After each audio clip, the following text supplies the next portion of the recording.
സപ്ലൈകോയുടെ പേരിൽ 7 കോടി രൂപയുടെ തട്ടിപ്പ് നടത്തിയ കേസിൽ അറസ്റ്റിലായ മുൻ അസിസ്റ്റന്റ് മാനേജർ സതീഷ് ചന്ദ്രൻ തൊഴിൽ തട്ടിപ്പ് കേസിലും പ്രതി.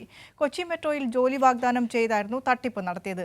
നിലവിൽ ആശുപത്രിയിൽ ചികിത്സയിൽ കഴിയുന്ന പ്രതിയെ ഡിസ്ചാർജ് ആയ ശേഷം പോലീസ് വിശദമായി ചോദ്യം ചെയ്യും. കഴിഞ്ഞ ദിവസമാണ് സപ്ലൈകോയുടെ പേരിൽ 7 കോടി രൂപ തട്ടിപ്പ് നടത്തിയ കേസിൽ മുൻ അസിസ്റ്റന്റ് മാനേജർ സതീഷ് ചന്ദ്രൻ അറസ്റ്റിലാവുന്നത്.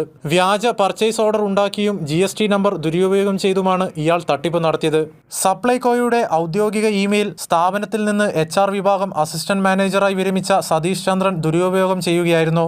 സപ്ലൈകോയുടെ വ്യാജ ലെറ്റർ പാഡും അതിൽ വ്യാജ സീലും പതിപ്പിച്ച് ഔദ്യോഗിക മെയിലിൽ 3 ഉത്തരേന്ത്യൻ കമ്പനികൾക്ക് വ്യാജ പർച്ചേസ് ഓർഡർ നൽകുകയായിരുന്നു. ഈ കമ്പനികളിൽ നിന്ന് ഇറക്കുമതി ചെയ്ത ചോളം മറച്ചുവിറ്റാണ് 7 കോടി രൂപയുടെ തട്ടിപ്പ് നടത്തിയത്.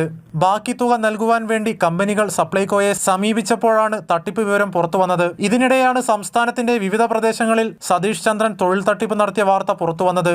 കൊച്ചി മെട്രോയിൽ ജോലി വാഗ്ദാനം ചെയ്തതടക്കം തൊഴിൽ തട്ടിപ്പുകളിൽ Ernakulam south, Aluva east, Mannar police സ്റ്റേഷനുകളിൽ പ്രതിയുടെ പേരിൽ കേസുകളുണ്ട്. നിലവിൽ ഇയാൾ ഹൃദയ സംബന്ധമായ രോഗത്താൽ ആശുപത്രിയിൽ ചികിത്സയിലാണ്.